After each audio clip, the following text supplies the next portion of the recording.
There's a moment in every man's life when something breaks, quietly, not a scream, not a fight, just silence. People stop listening. Your words carry no weight, your presence, no pressure. And at first you think it's nothing. You think you're just tired, or they're just busy, but one day you see it, the way they speak to you, the way they look through you, the way no one hesitates to disrespect you anymore. And it hits you. Somewhere along the way, you stopped being respected and, worse, you got used to it. These are the 5 signs, and once you see them, you can't unsee them. No one looks at you the same. You walk into the room, and no one notices. They don't pause, they don't nod, they don't shift.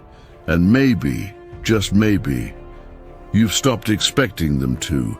You stand there, fully present, fully invisible, not because you're small, but because somewhere along the way, you let the world shrink you. Your voice became quieter, your posture softer, your opinions safer. You've been agreeable. You've been accommodating. You've been endlessly, painfully polite. And in doing so, you've made yourself easy to ignore. It starts subtly.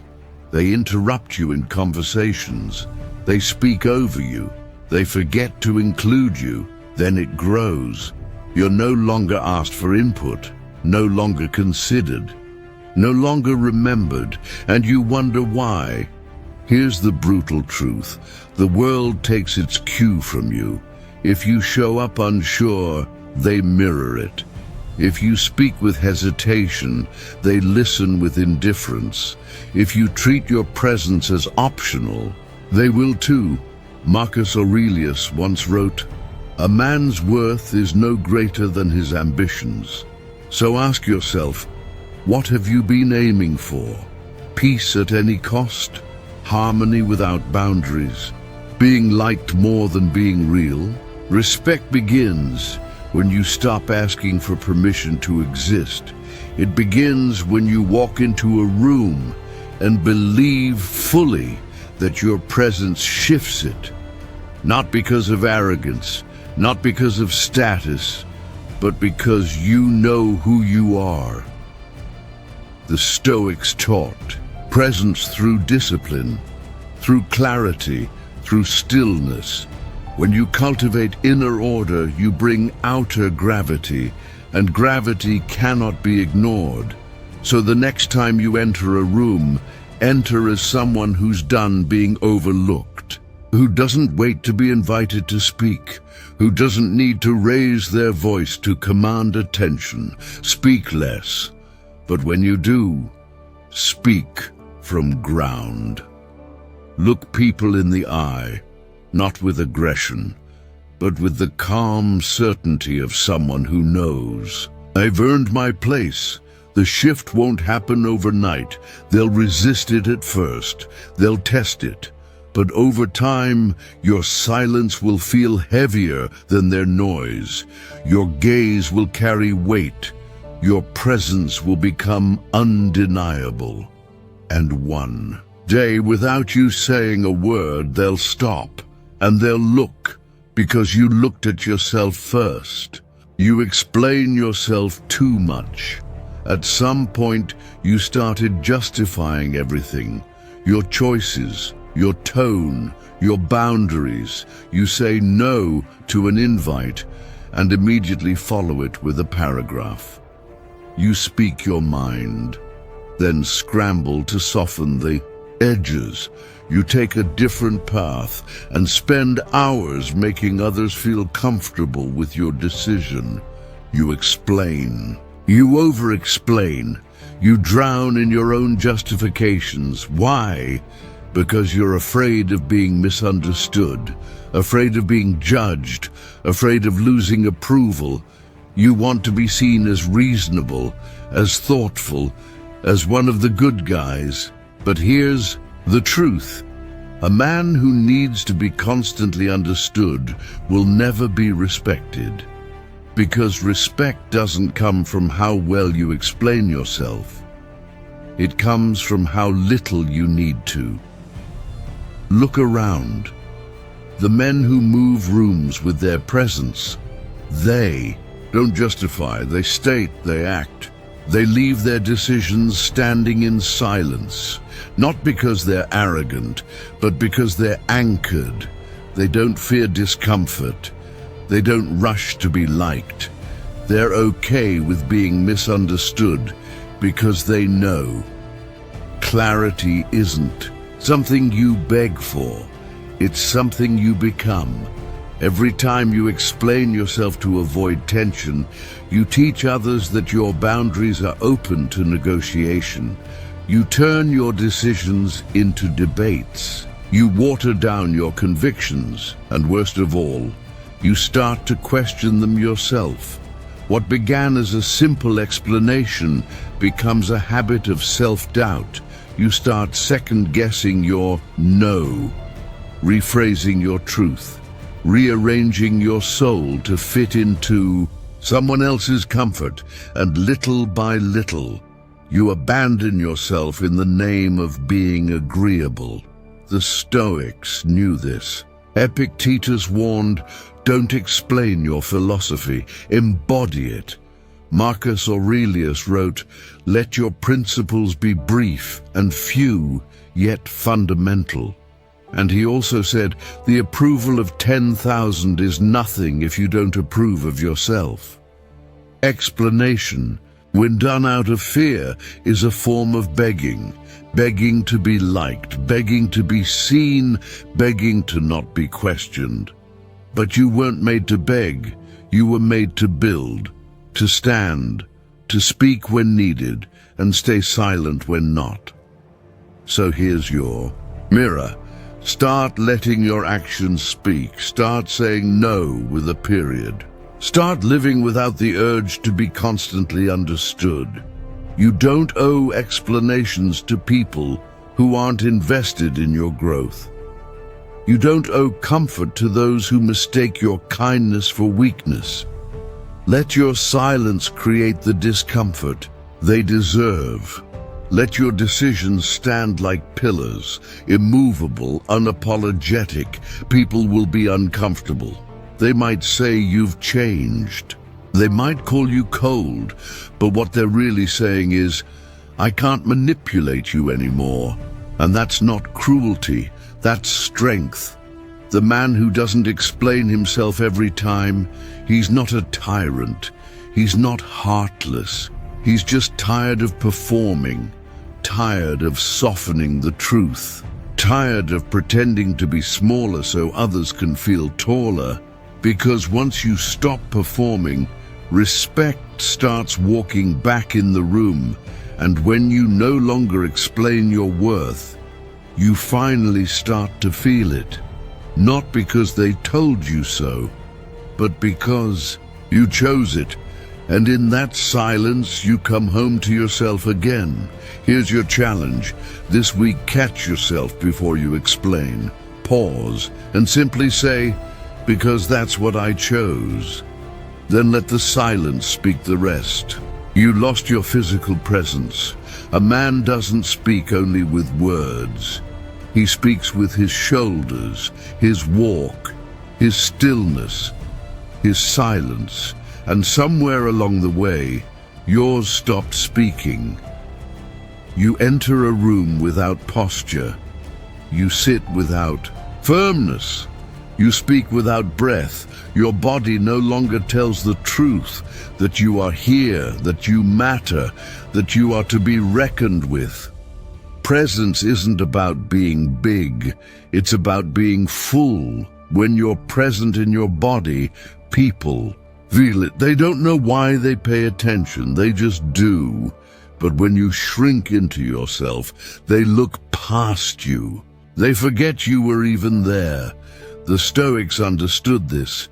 Seneca wrote, "Let your conduct be such that no one can despise you." That begins with posture, with gaze, with silence that vibrates. You don't need to dominate a room, you just need To carry yourself like a man who knows who he is. Look around you. The men who command respect without saying a word aren't the loudest. They're the ones who are most anchored, feet planted, chest open, eyes forward. They don't fidget. They don't shrink. They don't chase reactions. They radiate calm pressure. And in that pressure, people listen. Your body is your first message. Before your words arrive, you've already said something. The question is, what are you saying? If your shoulders are slouched, your voice uncertain, your eyes darting, you're broadcasting self-doubt, and the world responds accordingly. Marcus Aurelius reminded himself, dig within. Within is the wellspring of good. When you stand still with full breath, with gaze that doesn't waver, you're not being aggressive, you're being undeniable.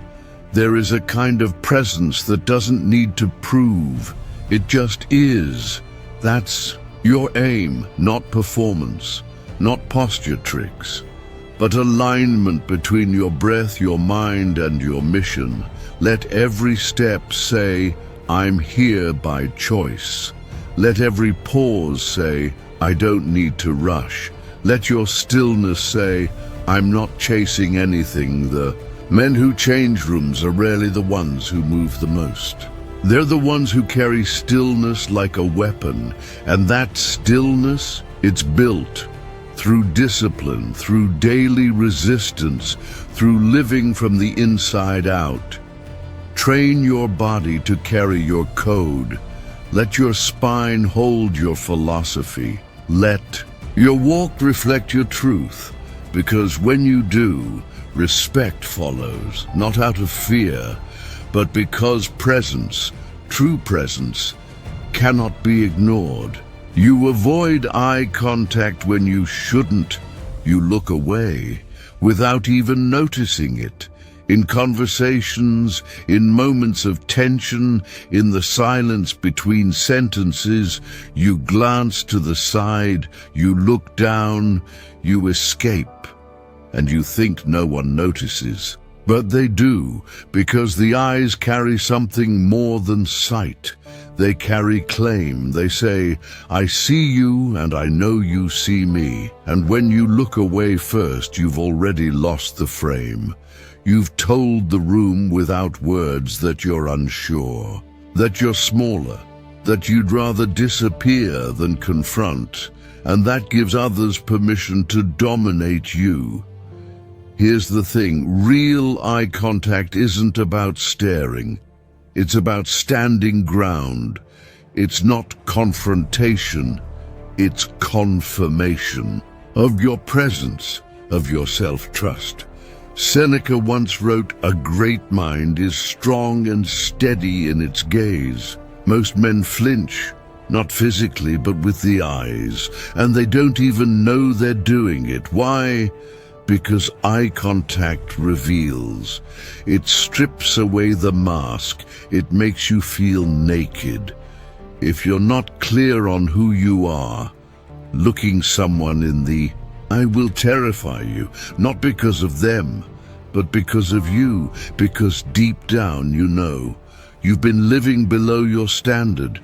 You've been nodding to avoid conflict. You've been smiling when you wanted to challenge. And eye contact. It brings that truth to the surface, but here's the shift. The more you look people in the eye, the more you begin to reclaim your internal ground. It's training, it's alignment, it's a mirror. Marcus Aurelius didn't stare to intimidate. He simply met the world as it was, with full presence. You must do the same. Start by noticing when you look away, not with judgment, but with precision. Catch yourself in the mirror, in meetings, in hard conversations. Pause and hold. You'll feel the discomfort. the urge to glance away. But if you stay just 2 seconds longer, you'll notice something.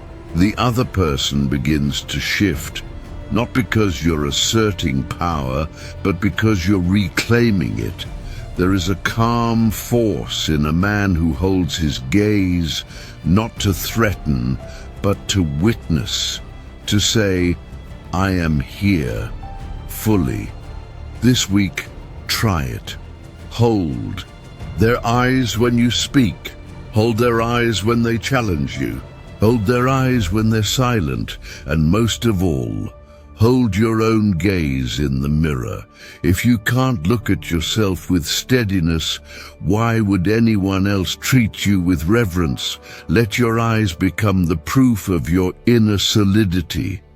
Let your gaze say what your words no longer need to, because when the eyes say, I'm here, I won't flinch. The world has no choice but to listen. You laugh to belong, even when it hurts.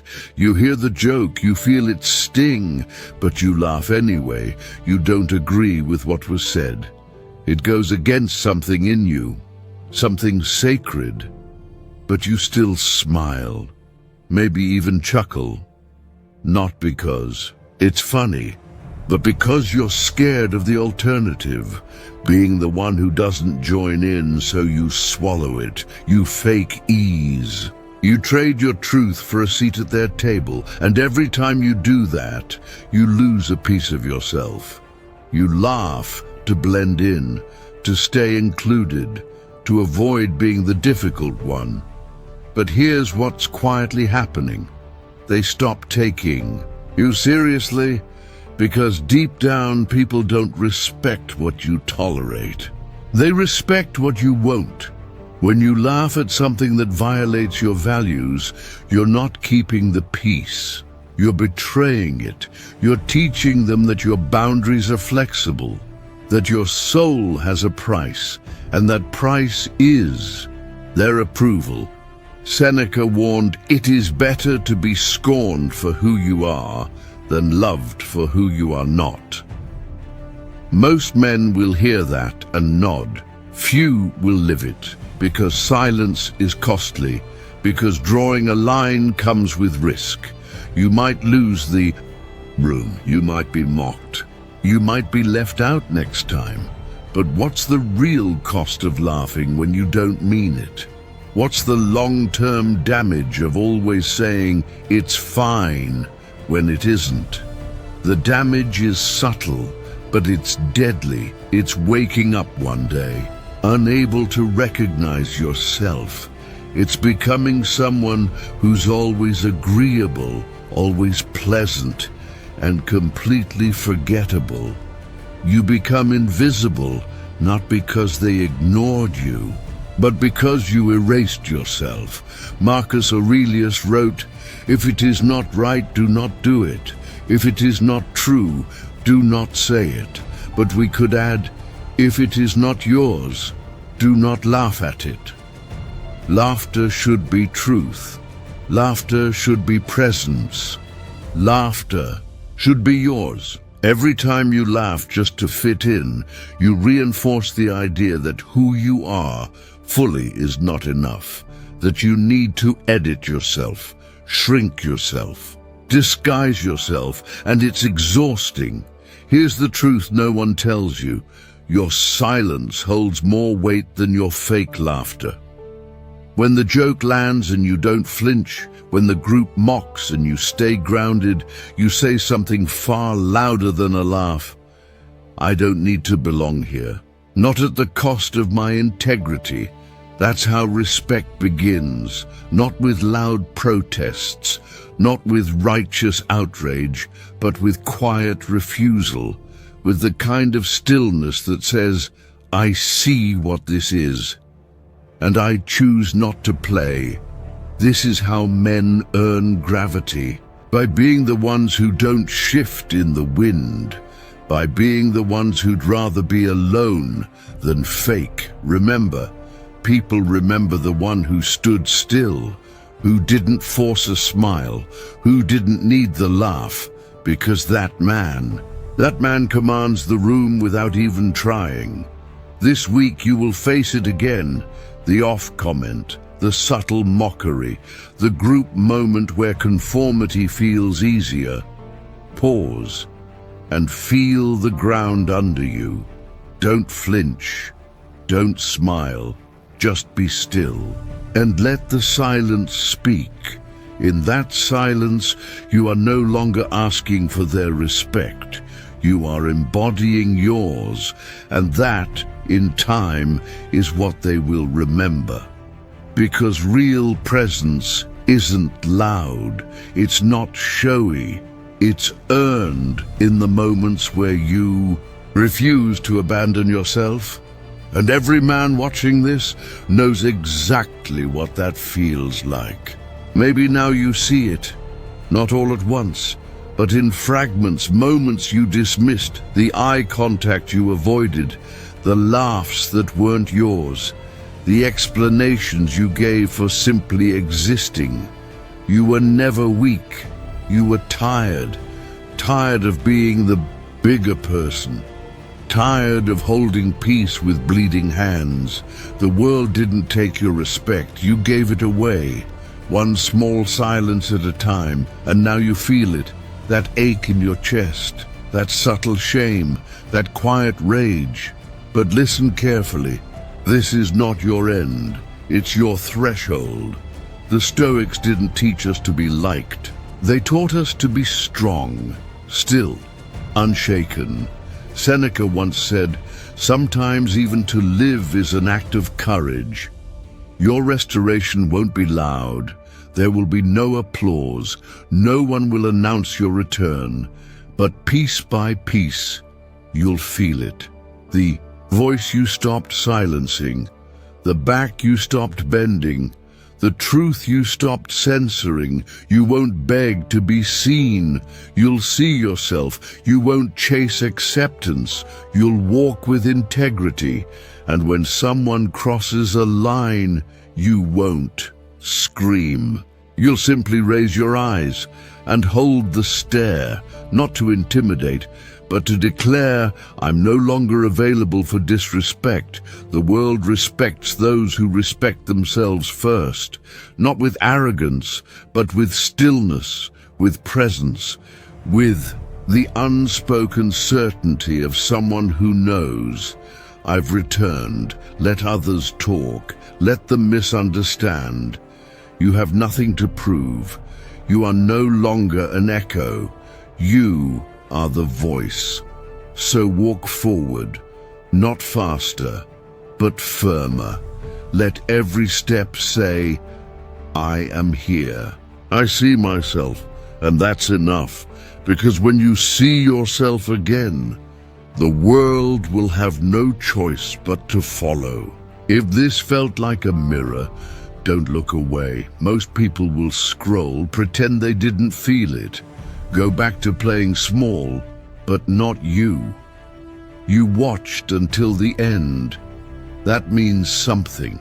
Now it's time to act. Subscribe. For the part of you that's finally waking up.